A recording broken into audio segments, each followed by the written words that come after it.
मित्रों, आपका बहुत बहुत स्वागत है हमारे चैनल भज राधे पर।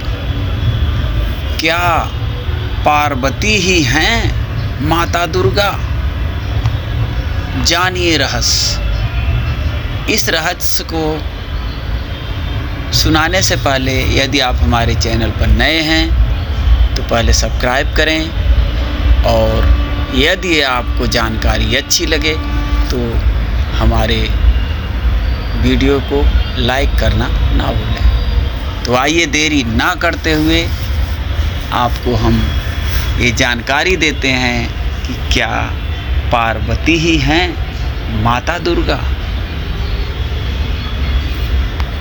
मित्रों, यदि आप देवी के भक्त हैं तो आपको यह लेख ज़रूर अंत तक देखना चाहिए, क्योंकि इससे आपके भ्रम का समाधान होगा। तब आप जान सकेंगे कि आप किस देवी की पूजा कर रहे हैं। हिंदू धर्म में सैकड़ों देवियां हैं। उनमें से कुछ प्रजापतियों की पुत्रियां हैं, तो कुछ स्वयंभू हैं, और कुछ अन्य किसी देवता की पत्नियां हैं। यहाँ हम जानते हैं माता दुर्गा का रहस्य, जिन्हें अम्बे, जगदम्बे, शेरावाली, पहाड़ा वाली, चामुंडा, तुलजा आदि कहा जाता है, जिन्हें महिषमर्दिनी और शुंभ निशुंभ, चंड मुंड और रक्त बीज आदि का वध करने वाली कहा जाता है। लेकिन क्या ये सभी देवियां एक ही हैं या अलग अलग? क्या ब्रह्मा की पत्नी सरस्वती उनकी पुत्री थी? और क्या लक्ष्मी दो थी? यह तो आप जानते ही होंगे कि सरस्वती और लक्ष्मी इन दुर्गा माता से भिन्न है। लेकिन अब सवाल यह उठता है कि पार्वती भी क्या दुर्गा या अम्बे ही हैं? क्या काली, तारा, छिन्नमस्ता, खोडसी, भुवनेश्वरी, त्रिपुर भैरवी, धूमावती, बंगलामुखी, मातंगी और कमला ये सभी एक ही माता हैं? क्या शैलपुत्री, ब्रह्मचारिणी, चंद्रघंटा, कुष्मांडा, स्कंद माता, कात्यायनी, कालरात्रि, महागौरी और सिद्धिदात्री माता सभी एक ही हैं? जानिए इसका रहस्य। आदिशक्ति माँ जगदम्बे। शिव पुराण के अनुसार उस अविनाशी पर ब्रह्म काल ने कुछ काल के बाद द्वितीय की इच्छा प्रकट की। उसके भीतर एक से अनेक होने का संकल्प उदित हुआ। तब उस निराकार परमात्मा ने अपनी लीला शक्ति से आकार की कल्पना की, जो मूर्ति रहित पर ब्रह्म हैं। परम ब्रह्म अर्थात एकाक्षर ब्रह्म, परम अक्षर ब्रह्म, वह परम ब्रह्म भगवान सदाशिव हैं। एकांकी रहकर स्वेच्छा से सभी ओर विहार करने वाले उस सदाशिव ने अपने विग्रह शरीर से शक्ति की सृष्टि की, जो उनके अपने श्री अंग से कभी अलग होने वाली नहीं थी। सदाशिव की उस पराशक्ति को प्रधान प्रकृति, गुणवती माया, बुद्धि तत्व की जननी तथा विकार रहित बताया गया है। वह शक्ति अंबिका, पार्वती या सती नहीं कही गई है। उसको प्रकृति, सर्वेश्वरी, त्रिदेव जननी, ब्रह्मा, विष्णु और महेश की माता, नित्या और मूल कारण भी कहते हैं। सदाशिव द्वारा प्रकट की गई उस शक्ति की 8 भुजाएं हैं। पराशक्ति, जगत जननी, वह देवी नाना प्रकार की गतियों से संपन्न है और अपने प्रकार के अस्त्र शक्ति धारण करती है। एकांकिनी होने पर भी वह माया शक्ति संयोगवशात अनेक हो जाती है। उस काल रूप सदाशिव की अर्धांगिनी को ही अम्बा, जगदम्बा कहते हैं। नवरात्रि की 9 देवियों, नवरात्रि के 9 दिनों में जिन देवियों को पूजा जाता है, उनमें से कौन सी देवी का संबंध किससे है, यह जानना जरूरी है। पहली देवी शैलपुत्री को सती कहा गया है, जो दक्ष की पुत्री थी, जिन्होंने यज्ञ की आग में कूदकर खुद को भस्म कर लिया था। इसके बाद उन्होंने ही ब्रह्मचारिणी के रूप में दूसरा जन्म लिया और वे ही बाद में स्कंद, कार्तिकेय की माता कहलाईं। कठोर तप करने के कारण जब उनका वर्ण काला पड़ गया, तब शिव ने प्रसन्न होकर इनके शरीर को गंगा जी के पवित्र जल से मल कर धोया। तब वह विद्युत प्रभा के समान अत्यंत कांतिमान गौर हो उठा। तभी से इनका नाम महागौरी पड़ा। यही माता हिमालय की पुत्री होने के कारण पार्वती कहलाई। ये हैं 9 दुर्गा: शैलपुत्री, ब्रह्मचारिणी, चंद्रघंटा, कुष्मांडा, स्कंद माता, कात्यायनी, कालरात्रि, महागौरी और सिद्धिदात्री माता सभी एक ही हैं। इससे यह सिद्ध हुआ कि शैलपुत्री, स्कंद माता और महागौरी तो शिव जी की पत्नियां हैं और बाकी सभी आदिशक्ति जगदम्बा के ही रूप हैं, जो शिव जी की माता हैं। कात्यायनी का नाम इसलिए कात्यायनी पड़ा क्योंकि कात्य गोत्र में जन्मे प्रसिद्ध महर्षि कात्यायन ने भगवती पराम्बा की कठिन तपस्या की थी। उनकी इच्छा थी कि उन्हें पुत्री प्राप्त हो। तब माँ भगवती ने उनके घर पुत्री के रूप में जन्म लिया, इसलिए यह देवी कात्यायनी कहलाई। कात्यायनी देवी रावण के राज्य के महल की रक्षा करती थी। 10 महाविद्याओं के नाम और रहस्य इस प्रकार हैं: काली, तारा, छिन्नमस्ता, खोडसी, भुवनेश्वरी, त्रिपुर भैरवी, धूमावती, बंगलामुखी, मातंगी और कमला।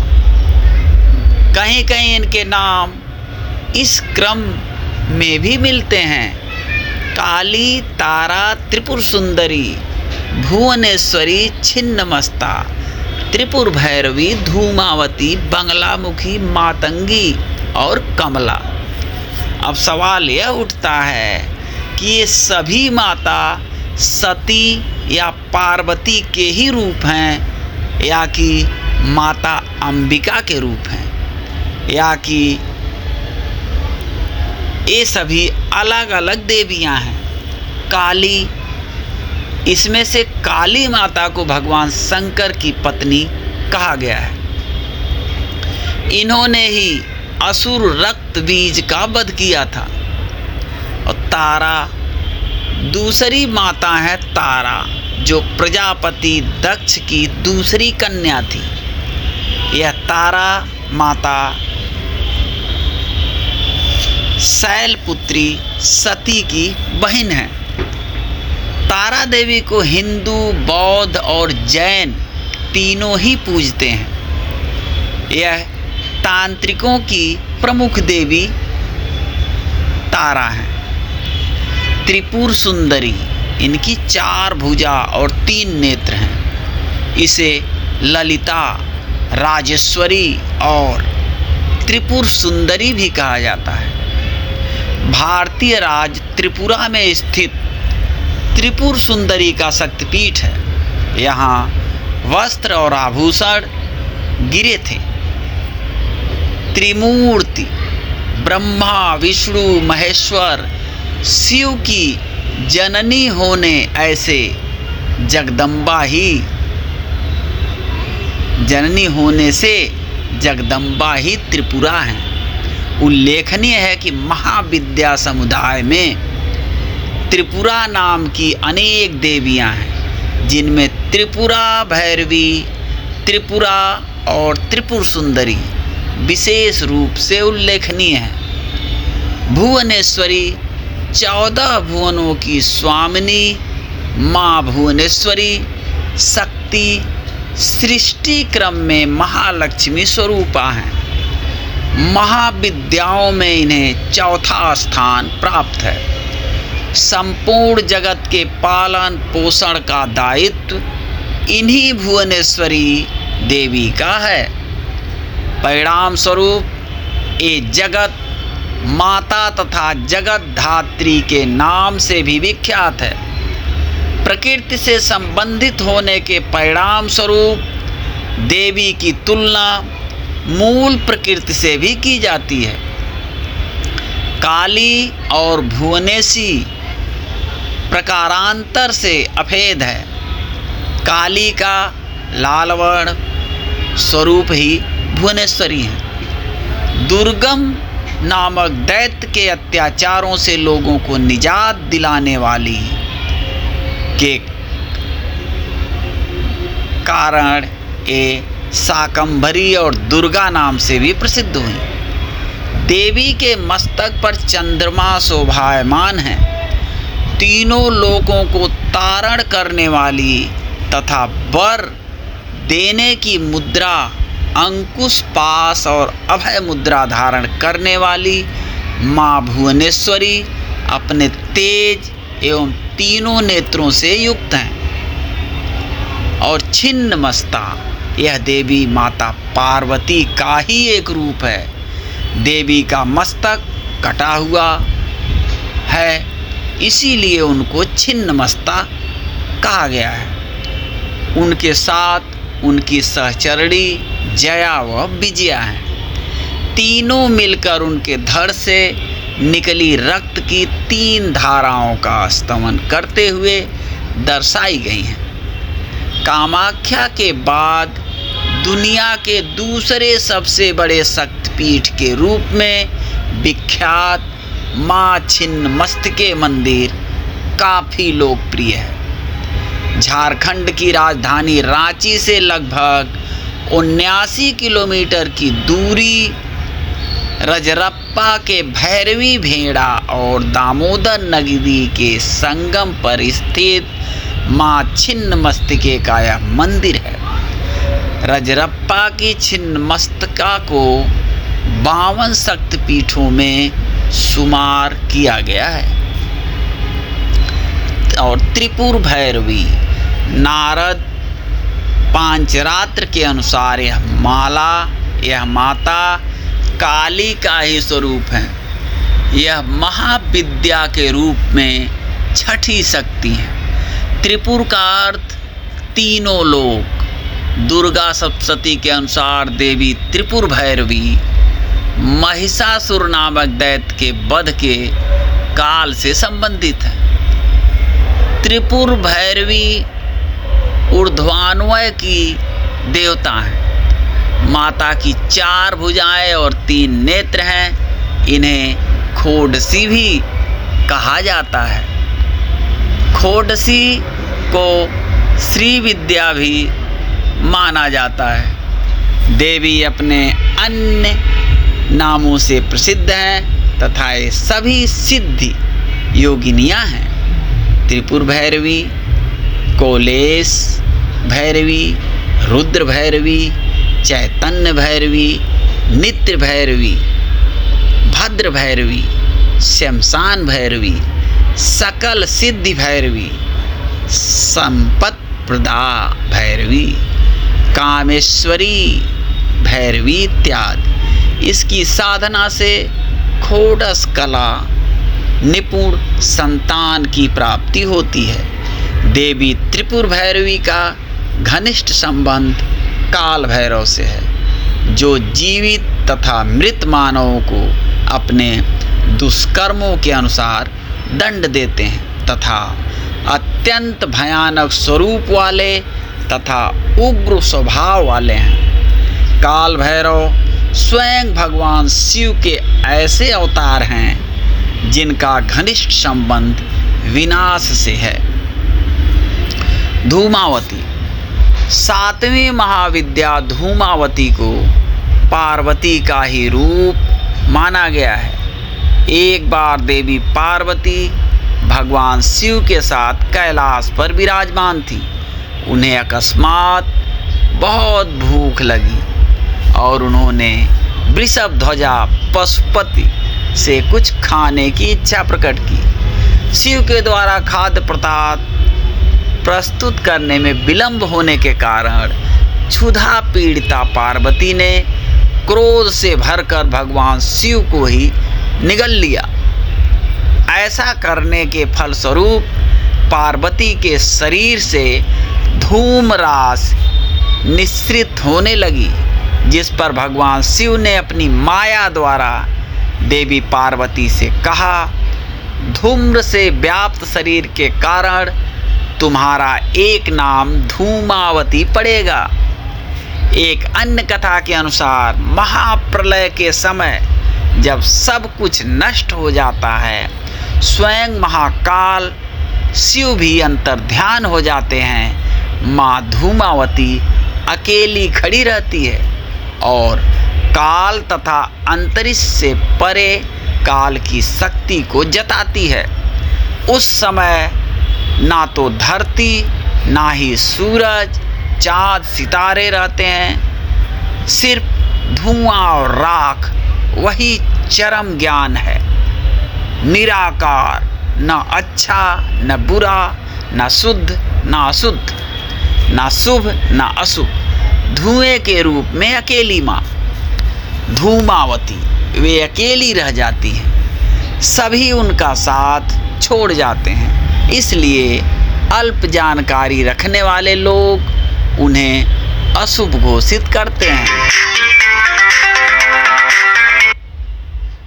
अशुभ घोषित करते हैं। और बंगलामुखी, बंगलामुखी 2 शब्दों के मेल से बना है। पहला बंगला तथा दूसरा मुखी। बंगला से अभिप्राय है विरूपण का कारण, और वक यानी वकुला पक्षी जिसकी क्षमता एक जगह पर अचल खड़े हो शिकार करना है। मुखी से तात्पर्य है मुख। देवी का घनिष्ठ संबंध अलौकिक, पारलौकिक, जादुई शक्तियों से भी है, जिसे इंद्रजाल कहा जाता है। देवी बंगलामुखी समुद्र के मध्य में स्थित मणिमय द्वीप में अमूल्य रत्नों से सुसज्जित सिंहासन पर विराजमान है। देवी त्रिनेत्रा हैं। मस्तक पर अर्धचंद्र धारण करती हैं। पीले शारीरिक वर्ण की हैं। देवी ने पीला वस्त्र तथा पीले फूलों की माला धारण की हुई है। देवी के अन्य आभूषण भी पीले रंग के ही हैं तथा अमूल्य रत्नों से जड़ित हैं। स्वतंत्र तंत्र के अनुसार सतयुग में इस चराचर संपूर्ण जगत को नष्ट करने वाला भयानक वात-क्षोम तूफान घोर आंधी आया। समस्त प्राणियों तथा स्थूल वस्तुओं के अस्तित्व पर संकट गहरा रहा था तथा सब काल का ग्रास बनने जा रहे थे। संपूर्ण जगत पर संकट को ये हुआ देख जगत के पालनकर्ता भगवान विष्णु अत्यंत चिंतित हो गए। तदनंतर भगवान विष्णु सौराष्ट्र प्रांत में गए तथा हरिद्रा सरोवर के समीप जाकर अपनी सहायतार्थ देवी श्री विद्या महात्रिपुर सुंदरी को प्रसन्न करने के लिए तप करने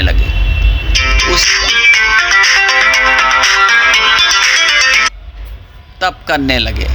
उस समय